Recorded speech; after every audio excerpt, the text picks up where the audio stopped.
काय पे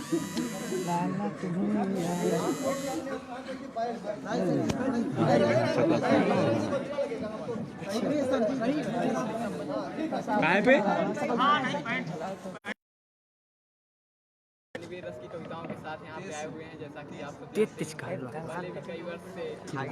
आप लोगों में यहाँ उपस्थित आदरणीय प्रधानाचार्य जी एवं पूज्य प्रबंधक महोदय तथा हमारे सभी पूज्य गुरुजनों को मैं प्रणाम करता हूँ। और आप सभी एक जने देखे लगे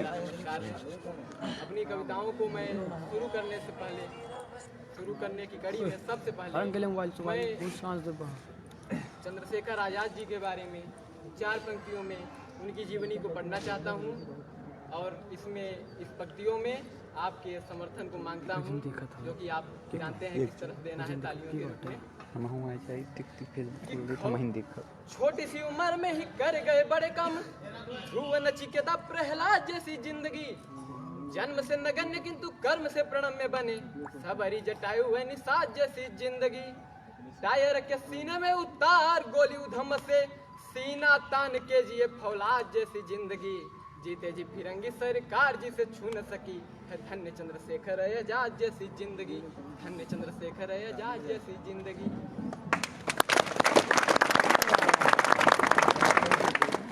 हम आप लोगों को बताते हैं हमारे देश के राष्ट्रीय गीत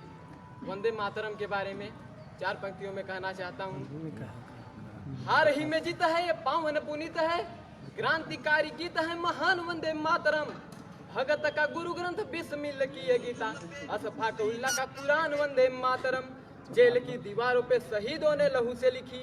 जेल की दीवारों पे शहीदों ने लहू से लिखी, जंगे आजादी की दास्तान वंदे मातरम, जिसको फिरंगियों की फांसियां न रोक पाई, सूलियों पे गाया गया गान वंदे मातरम था, सूलियों पे गाया गया गान वंदे मातरम।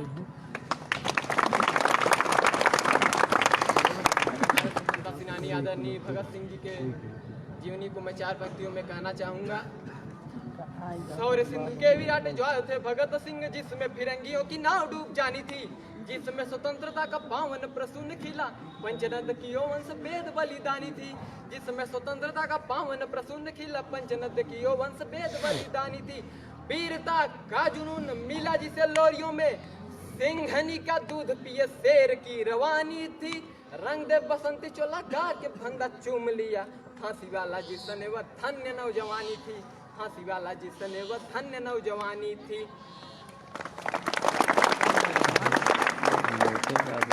हमने कभी भगवान नहीं देखा,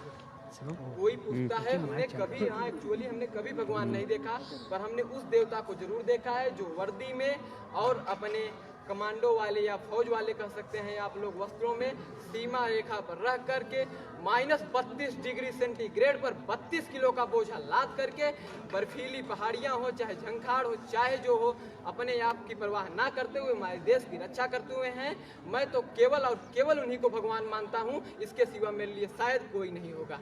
और ऐसे सूरवीरों के लिए मैं कुछ पंक्तियां बताता हूँ। जब कोई सैनिक शहादत होके अपने घर को वापस लौटता है, तब मैं कहता हूँ 4 पंक्तियों में,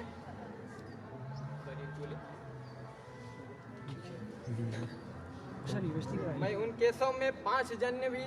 गहन मौन में खोया हूँ, उन बेटों की याद कहानी लिखते लिखते रोया हूँ, उन बेटों की याद कहानी लिखते लिखते रोया हूँ, जिनके माथे की कुमकुम बिंदिया वापस लौट नहीं पाई, जिनके माथे की कुमकुम बिंदिया वापस लौट नहीं पाई, बाली झुमका घुंघरू ले गई कुर्बानी की यमराई, कुछ बहनों की राखी जल गई है बर्फीली घाटी में, बेदी के गठबंधन मिल गए हैं करगिल की माटी में, बेदी के गठबंधन मिल गए हैं करगिल की माटी में, पर्वत पर कितने सिंदूरी सपने दफन हुए होंगे, 20 बसंती के जज्बातों के बेटे हवन हुए होंगे, 20 बसंतों के जज्बाती बेटे हवन हुए होंगे, टूटी चूड़ी जुला महावर रूठा कंगन हाथों का, कोई मोल नहीं दे सकता जज्बाती बसंतों का, कोई मोल नहीं दे सकता जज्बाती बसंतों का,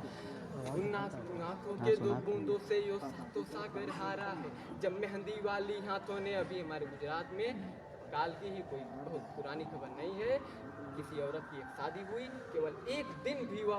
औरत सुहागन ना रह सकी। उसी रात को फौजी में रात को उसका लेटर आया, ज्वाइनिंग हुई, उसी रात को चला गया, सुबह खबर आई कि शहादत हो गया। वो औरत एक रात भी न रह सकी सुहागन।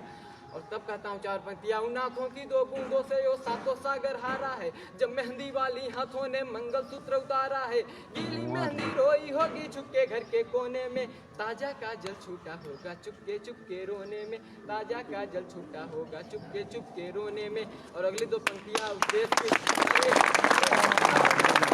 समर्पित करता हूँ। आगे की दो पंक्तियाँ ऐसी माँ को समर्पित करता हूँ जिसके बेटे फौज में जाके हमारे देश की रक्षा करते हैं और भगवान की इच्छा से शहादित होके वो आ जाते हैं। उस माँ को मैं कहता हूँ कि जब बेटे की अर्थी आई होगी सुने आंगन में, तो शायद दूध उतर आया हो बूढ़ी माँ के दामन में, कि मेरा बेटा फिर से खड़ा होकर मुझसे कह दिया कि माँ भूख लगी है, मुझे दूध पिला दे, और फिर से बचपन की तरह चलने लगे। वो माँ यही सोच के रोती बिलखती वहाँ पड़ी रहती है। वो विधवा पूरे दुनिया का बोझा सिर ले सकती है। गुजरात के भरतपुर के पास अजान गांव में जिस औरत की मैं बात कर रहा था वो है, उस औरत ने जब उस सैनिक की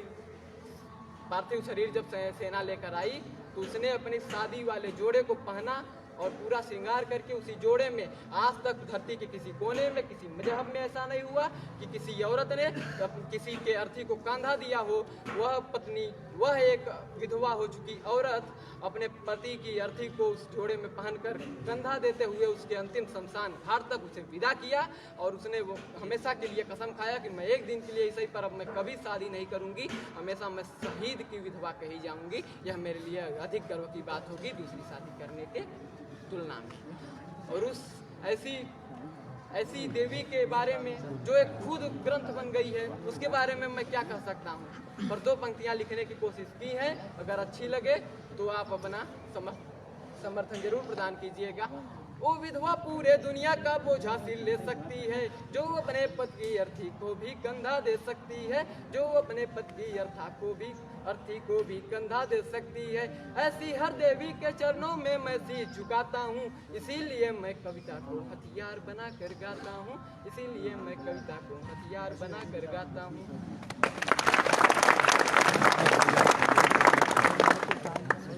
मैं अपने देश के शौर्य को गाना चाहता हूँ कुछ पंक्तियों में। आप जानते हैं हम वीर रस के कवि हैं, हम पैसों के भूखे नहीं होते, हमारी ताकत हमारी एनर्जी सब आपके तालियों पर आपके द्वारा दिए गए उत्साह पर ही निर्भर करता है। ये ना किया कि इसमें कोई कंजूसी नहीं होनी चाहिए, क्योंकि इसी से हमारी आवाज़ और जुड़ी होती है, वरना हमें थोड़ा दबाव महसूस लगने लगता है। पाप कभी नहीं करते हैं हम, सदा पाप से डरते हैं, तुलसी का पूजन करते हम रोज जलहरी भरते हैं, निस दिन अपने छत पर बच्ची दाना चुगने आते हैं, बड़े बड़े उपहासों को भी हम यूं ही सजाते हैं, निस दिन अपने छत पर बच्ची दाना चुगने आते हैं, बड़े बड़े उपहासों को भी हम यूं ही सजाते हैं। ताकत के बल पर हमने किसे सताया ये बोलो, तलवारों की नोक दिखाकर किसे डराया ये बोलो, जय हादी जय हादी जय हादी जैसे दागों को हमने साफ किया था जी, 17 बार मोहम्मद गौरी हमने माफ किया था जी, 17 बार मोहम्मद गौरी हमने माफ किया था जी। मैं यदि सहिष्णु ना होता ना कश्मीर में काटा जाता, मैं यदि सहिष्णु ना होता भारत यूं ना बांटा जाता, मैं यदि सहिष्णु ना होता गुरुओं के अपमान नहीं होते, आर्यवर्त हिंदुस्तान के टुकड़े हर बार नहीं होते,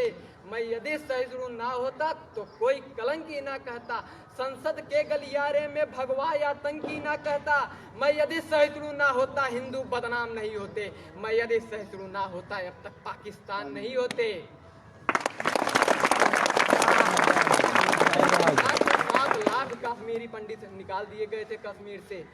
अगर वो सहिष्णु ना होते तो क्या करना चाहिए था उन्हें मैं कहता हूँ, अरे पंडितों सागर से बहती पतवार उठा लेते, 7 लाख में से केवल 100 ही हथियार उठा लेते, जाके दुश्मन की छाती पर यूं ही तन जाते तुम, केवल कुछ दिन के खातिर ही परशुराम बन जाते तुम, पाकिस्तान के हरे झंडे ना लहराते धरती की माटी में, और हर हर महादेव के नारे निस्दिन लगते घाटी में।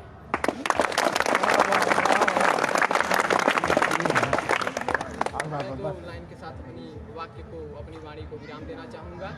इस मिट्टी से बना हूँ इसका अमित गुणगान रखता हूँ, इस मिट्टी का अपने मन में अमित सम्मान रखता हूँ। है स्वर्ग जाके मोक्ष पाने की चाह नहीं मुझे, बस ये तिरंगा बने कफन मेरा दिल में अरमान है।